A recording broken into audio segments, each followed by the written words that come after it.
Welcome dear friends, कैसे हैं आप सभी। आशा करता हूं कि आप सभी अच्छे होंगे। तो आपके ये जो सीरीज हमने स्टार्ट की सीबीएसई नर्सिंग एंट्रेंस एग्ज़ाम की फार्मूला शीट और माइंड मैप की, ये आपके जो चैप्टर फर्स्ट है उसका माइंड मैप का ये वीडियो है। चैप्टर जो फर्स्ट के जो आपके फार्मूला शीट है वो भी इसमें अपलोड कर दी गई है। एक वीडियो है आपका जिसमें फार्मूला शीट अपलोड कर दी गई है। फार्मूला शीट चैप्टर फर्स्ट और सेकंड की एक साथ ही है, जहाँ पर कंप्लीट फार्मूला को उसमें वीडियो में ही आपको बताया गया है। वीडियो का लिंक डिस्क्रिप्शन में दे रखा है, वहाँ पर आप जाकर देख सकते हैं। और जो आपका चैप्टर फर्स्ट और सेकंड का एमसीक्यू थे, जो पीवाईक्यू थे, उनको भी सॉल्यूशन के रूप में हमने वीडियो अपलोड कर दिया है, वो भी डिस्क्रिप्शन में लिंक दे रखा है। वहाँ पर आप चैप्टर फर्स्ट और चैप्टर सेकंड के फिजिक्स के और केमिस्ट्री के आप देख सकते हैं। अब बात करते हैं आपके विद्युत आवेश एवं क्षेत्र के माइंड मैप सीरीज के बारे में। तो यहाँ पर ये अच्छे नोट्स हैं, नोट्स के माध्यम से आपको कंप्लीट जो चैप्टर है वो एकदम शॉर्ट टर्म में आपको अच्छी तरह से याद करवाया गया है। ये आपके नोट्स देख सकते हैं, जहाँ पर पहला तो हमने आपके विद्युत आवेश और आवेश के गुण के बारे में बताया, जहाँ पर आप जानते हैं एक कूलम आवेश में इलेक्ट्रॉनों की संख्या कितनी होती है, 6.25 गुणा आपके 10⁻18 इलेक्ट्रॉन होती हैं। आप यहाँ पर बात करेंगे कूलम के नियम के बारे में। कूलम का नियम आप सभी जानते ही हैं क्या होता है। यहाँ पर कूलम के नियम का सदिश रूप बताया गया है, ठीक है। यहाँ पर कूलम के नियम का सदिश रूप और इसका जो आपका माध्यम में जो बल होता है वो उसका मान कितना होता है वो बताया गया है। और एप्सिलॉन नॉट का मान और जो आपका के का मान कितना आता है वो भी इसमें अच्छी तरह से मेंशन किया गया है। आगे ये एक इम्पोर्टेंट जो टर्मिनोलॉजी है कि समान आवेश होते हैं वो प्रतिकर्षण दर्शाते हैं, विपरीत आवेश जो आपके होते हैं वो आपके जो समान आवेश होते हैं वो प्रतिकर्षण और विपरीत आवेश आकर्षण दर्शाते हैं। अगर आपका फोर्स मैक्सिमम है तो दोनों आवेश हैं वो आधे आधे भागों में बढ़ जाएंगे। और अगर आपका जो यहाँ पर एंगल ज्ञात करना हो तो वो फोर्स बटे mg हो जाएगा। और आगे बात करते हैं आपके फोर्स के बारे में, जो कि F बराबर क्यू ई होता है। ये क्यू ई कहाँ से आया है, क्योंकि अपन जो विद्युत क्षेत्र की तीव्रता पढ़ते हैं उसका मान क्या होता है, वो होता है E बराबर F बटे क्यू, ठीक है। और यहाँ पर अगर अपन F की बात करें, F का मान निकालें तो यहाँ पर F का मान आ जाएगा क्यू ई। तो ये यहाँ से आया है F का मान क्यू ई। तो यहाँ पर ये F बटा क्यू ई है, फोर्स है। और यहाँ पर आवेश घनत्व के तीन प्रकार होते हैं, रेखीय आवेश घनत्व, सतही आवेश घनत्व और आयतन आवेश घनत्व। धनात्मक आवेश से क्षेत्र के साथ और ऋणात्मक आवेश पर क्षेत्र के विपरीत विद्युत क्षेत्र की दिशा होती है। और बिंदु आवेश के लिए विद्युत क्षेत्र का जो फॉर्मूला होता है वो KQ बटे R स्क्वायर होता है, जहाँ पर ग्राफ होता है वो अति परवलय का बनता है। और रेखीय आवेश वितरण के रूप में आप अगर इसका फॉर्मूला देखें तो ये होता है, यहाँ पर इसमें एक इंपॉर्टेंट फॉर्मूला होता है, अनंत जो लंबा तार होता है उसके लिए फॉर्मूला होता है वो E बराबर 2K लैम्डा बटे D होता है। आगे बात करें तो ठोस गोला जो होता है, चालक गोला, खोखला चालक गोला, उसके लिए फॉर्मूला क्या होता है। अंदर तो आपके जो ई होता है वो जीरो होता है, सतह पर जो ई होता है वो आपका KQ बटे R स्क्वायर हो जाता है। और जो आपका बाहर ई होगा वो हो जाएगा आपका KQ बटे R स्क्वायर। अब यहाँ पर यह चीज़ याद रखनी है कि आपको जो ई जो अंदर होगा गोले के वो जीरो होगा, ठीक है। और बाहर होगा वो होगा आपका KQ बटे R स्क्वायर। अब यहाँ पर ई समानुपाती होता है 1 बटे R स्क्वायर। अब आवेशित वलय के कारण जो विद्युत क्षेत्र होता है वो ई एक्सियल पर कितना होता है, ये इतना होता है। और यहाँ पर अगर x की पावर 0 कर दे तो ये आपके मैक्सिमम हो जाएगा। तो जो एक्सियल पोजीशन पर मैक्सिमम होगा उसका मान ये होता है। आगे बात करें कि आवेश के जो आवेशित वलय के वर्ती चाप पर कितना होता है फॉर्मूला, तो ये इसका ये होता है 2K लैम्डा साइन अल्फा बटे 2। और एक समान रूप से आवेशित कुचालक गोले के कारण विद्युत क्षेत्र का मान यहाँ पर दे रखा है। आपके जो बाहरी क्षेत्र पर कितना होता है KQ बटे R स्क्वायर, सतह पर भी कितना होता है KQ बटे कैपिटल R स्क्वायर। और यहाँ पर जो अंदर होगा वो KQ बटे R क्यूब हो जाएगा। ये यहाँ पर थोड़ा चेंज है मान। और यहाँ पर ई इन कितना होता है रो R बटे, ये रो है यहाँ पर, ये आर है और फिर ये 3 एप्सिलॉन नॉट हो जाएगा।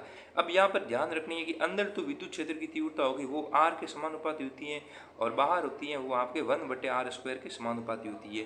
ये यहाँ पर ग्राफ वाला इंपॉर्टेंट क्वेश्चन है। अब यहाँ से आपका एक अच्छा क्वेश्चन बन सकता है, तो यहाँ पर आप पॉइंट मार्क लगा लें कि यहाँ से एक क्वेश्चन बनेगा ही बनेगा।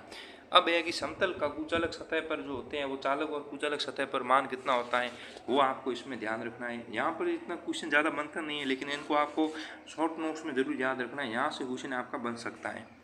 आगे बात करें जो आपका यहाँ पर, तो ये 2D मोशन में जो इलेक्ट्रिक फील्ड के रूप में ये गति दर्शाई गई है कि किस प्रकार होती है। तो यहाँ पर जो विक्षेपण में Q बटे M होता है वही आपका विशिष्ट मान होता है, ये पूछा जा सकता है आपको।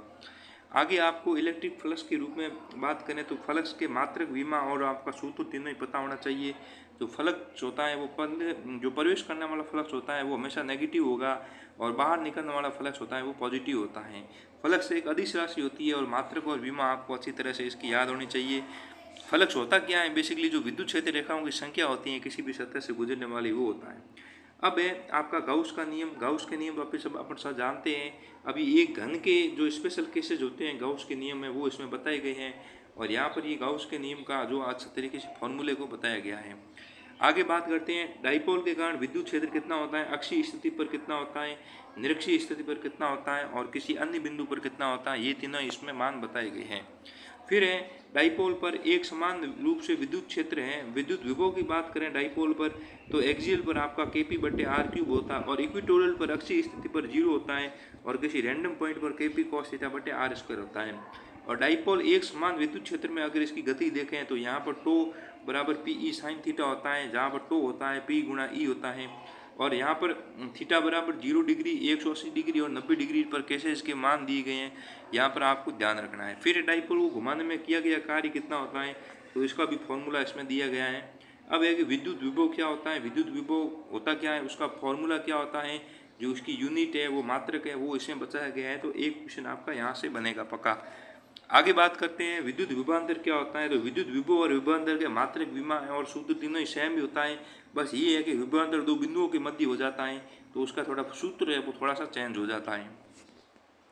फिर अपन आगे बात करेंगे ठोस गोले के कारण विद्युत विभव का फॉर्मूला क्या होता है, सतह पर क्या होता है, जो बाहर क्या होता है और अंदर क्या होता है। फिर खोखले गोले के कारण विद्युत विभव का फॉर्मूला बाहर क्या होता है और अंदर क्या होता है, ये आपको ध्यान रखना है। यहाँ पे एक क्वेश्चन आपका बन सकता है, ग्राफ के रूप में क्वेश्चन यहाँ पे काफ़ी पूछा जा सकता है। समविभव पृष्ठ क्या होता है ये तो अपन सभी जानते हैं। समविभव पृष्ठ के क्वेश्चन आ भी सकता है, यहाँ पे ध्यान रखना है। समविभव पृष्ठ की डायरेक्शन हमेशा ध्यान रखनी है कि ये डायरेक्शन होगी वो उच्च विभव से निम्न विभव की ओर होती है। आगे बात करेंगे हम संधारित्र के बारे में। संधारित्र अपन सभी जानते हैं, कैपेसिटर, यहाँ से आपके क्वेश्चन आ सकते हैं। ये आपके चैप्टर 2 का है। तो संधारित्र में जो विद्युत ऊर्जा है वो संचित करता है, संधारित्र विद्युत ऊर्जा है वो संचित करता है और यहाँ पे धारिता के बारे में बताया गया है। तो ये आपके संधारित्र के नोट्स हैं, इनको आप एक बार अपने नोटबुक में नोट कर लेना। अब समांतर प्लेट संधारित्र की धारिता का सूत्र इसमें मेंशन किया गया है माध्यम के साथ। अगर बैटरी कनेक्ट है और बैटरी इनकनेक्ट है तो फिर आपके जो समांतर प्लेट संधारित्र की एकांक आयतन में ऊर्जा कितनी होती है वो इसमें नोट की गई है। और संधारित्र का संयोजन का प्रश्न है वो भी यहाँ पर आ सकता है, तो इसको भी आपको अच्छी तरीके से लिखना है। फिर आगे बात करेंगे आपके जो कि इम्पोर्टेंट फार्मूला आता है व्हीटस्टोन सेतु का। व्हीटस्टोन सेतु में जो पोजीशन होती है वो आपको ध्यान रखनी है कि किन्हीं दो आवेशों का अनुपात उन दोनों के आवेशों के अनुपात के बराबर होता है या फिर प्रतिरोधों के अनुपात के बराबर होता है। पराविद्युतांक के साथ तुल्य धारिता का मान कितना होता है ये आपको ध्यान रखना है। इसमें जो ये केसेज होते हैं, दो केसेज, ये आपको ध्यान रखने हैं, ज़्यादा कुछ इसमें है नहीं। फिर आपके संधारित्र के मध्य विद्युत क्षेत्र का मान ज्ञात करें तो वो कितना होता है और आवेशों का पुनर्वितरण और विपरीत ध्रुवित प्लेटों के साथ साथ जो विद्युत क्षेत्र होता है वो कितना होता है। फिर आपको जो किरचॉफ के दोनों नियम है KCL और KVL, उन दोनों को भी याद करना है। ये इजी लो है। पहला नियम ऊर्जा संरक्षण पर आधारित, आवेश संरक्षण पर आधारित है और दूसरा नियम ऊर्जा संरक्षण पर आधारित होता है। संधारित्रों का आवेशन है वो भी थोड़ा सा आपको ध्यान रखना है। इसमें ये इंपॉर्टेंट चीज़ें हैं, ये बस JEE नीट में पूछी जाती हैं, आपके BC नर्सिंग एंट्रेंस एग्जाम में बहुत कम ही पूछी जाती है। फिर भी आपको एक चीज़ यहाँ पर ध्यान रखनी है, छोटी मोटी चीज़ें कभी पूछ ले, फॉर्मूला डायरेक्ट पूछ ले या फिर ऐसा आपका ग्राफ पूछ ले तो आपको ध्यान आना चाहिए। संधारित्रों के निरावेशन में जो फॉर्मूला बनता है वो कितना होता है ये भी आपको आना चाहिए। तो यहाँ पर आपके ये नोट्स खत्म होते हैं। अगले आपको कौन से चैप्टर के नोट्स चाहिए वो आपको कमेंट करके ज़रूर बताना और मिलते हैं दोस्तों नेक्स्ट वीडियो में। तब तक ये आपके शॉर्ट नोट्स का भी वीडियो है वो अपने दोस्तों के साथ शेयर करें, चैनल को लाइक करें और सब्सक्राइब करें और अपने दोस्तों के साथ इन सभी नोट्स को ज़रूर शेयर करें। ये शॉर्ट नोट्स आपको अपने कम टाइम रिवीजन में बहुत ही ज़्यादा हेल्पफुल रहेंगे ताकि आप अपने रिवीजन है वो अच्छी तरीके से कर सकें। और मिलते हैं नेक्स्ट वीडियो में, तब तक चैनल को लाइक शेयर सब्सक्राइब करें। धन्यवाद।